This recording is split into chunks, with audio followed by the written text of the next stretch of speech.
اپنے پروگرام کا آغاز کرتے ہیں۔ ہماری مقدس کتاب قرآن کریم ہے۔ اللہ تبارک و تعالیٰ نے کتابیں کئی اتاری ہے، لیکن قرآن کریم ایک ایسی کتاب ہے جس میں کوئی تحریف نہیں ہو سکی، جس میں کوئی تبدیلی نہیں ہو سکی، جس میں کوئی رد و بدل نہیں ہو سکا۔ آسمانی کتابیں اور بھی ہیں، توریت ہے، زبور ہے، انجیل ہے، سب میں تبدیلی کی گئی، رد و بدل کیا گیا، لیکن قرآن کریم ایک ایسی کتاب ہے جس میں کوئی تبدیلی نہیں ہو سکی، جس میں کوئی رد و بدل نہیں ہو سکا۔ کیوں؟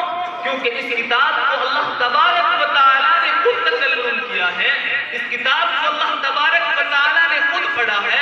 اب جو شخص یہ چاہے کہ میں اللہ تبارک و تعالیٰ سے باتیں کروں، اللہ تبارک و تعالیٰ سے ہم کلام ہوں، تو اس کو چاہیے کہ فوراً قرآن کریم کی تلاوت شروع کر دے۔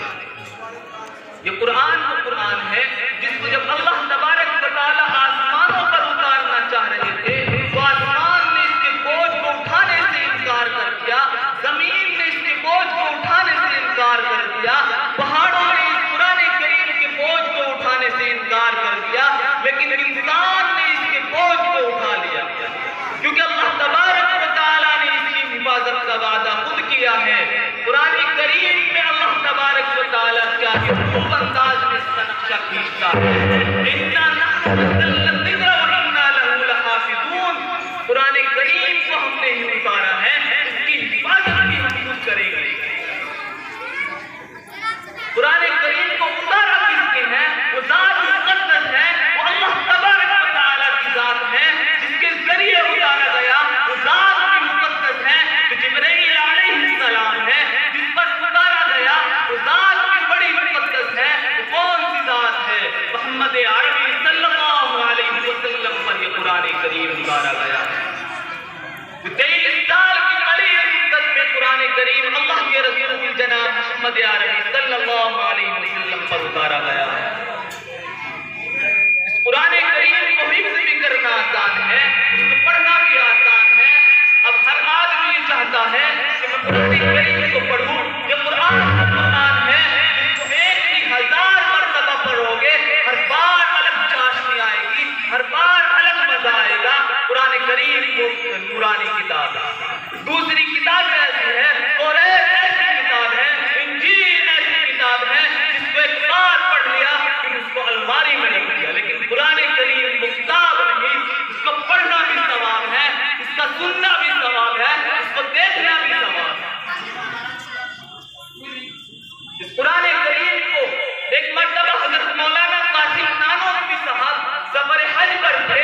اس وقت آسمانی سفر نہیں ہوا کرتا تھا، جہاز سے آسمان پر جہاز سے نہیں جایا کرتے تھے، بلکہ پانی کے جہازوں سے سفر کیا کرتے تھے۔ کہ رمضان کا مہینہ آ گیا، لوگوں کی خواہش ہوئی کہ تراویح میں قرآن کریم کو سنیں۔ حضرت مولانا قاسم نانوتوی صاحب کے قرآن کریم حفظ یاد نہیں تھا، تو روزانہ ایک پارہ یاد کیا اور روزانہ قرآن کریم کو سنایا۔ یہ تو بڑی مقدس کتاب ہے، اس کی حفاظت کا وعدہ تو خود اللہ نے کیا ہے۔ جو شخص یہ چاہے کہ میں قرآن کریم میں کچھ تحریف کر سکوں، کچھ تبدیلی کر سکوں، رد و بدل کر سکوں، نہیں ہو سکتا۔ اللہ نے اس کو خود تبدیل کر دیا۔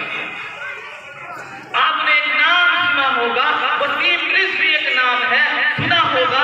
میں اتنی اچھی طرح واقف نہیں، کیونکہ آپ لوگ اچھی طرح سے جانتے ہیں۔ وسیم رضوی قرآن کریم میں تحریف کرنا چاہ رہا تھا، قرآن کریم میں تبدیلی کرنا چاہ رہا تھا۔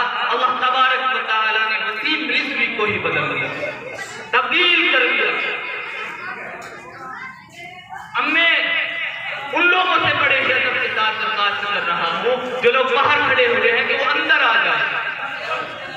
قرآن کریم وہ نورانی کتاب ہے جس نے ہدایت کی شمع روشن کی ہے، جس نے وحشی قوموں کو مہذب بنایا، جس کی فصاحت و بلاغت پر بڑے بڑے علماء کو تاثر و حیران رہ گئے۔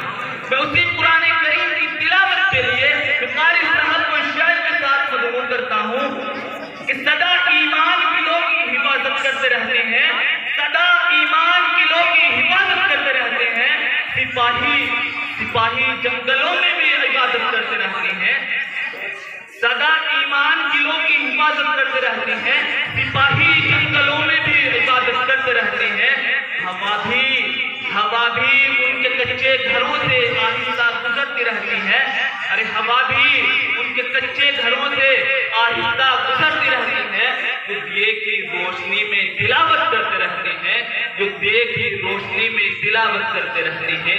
میں دعوت دے رہا ہوں حضرت قاری عبدالسمیع صاحب جو متعلم دارالعلوم دیوبند ہے،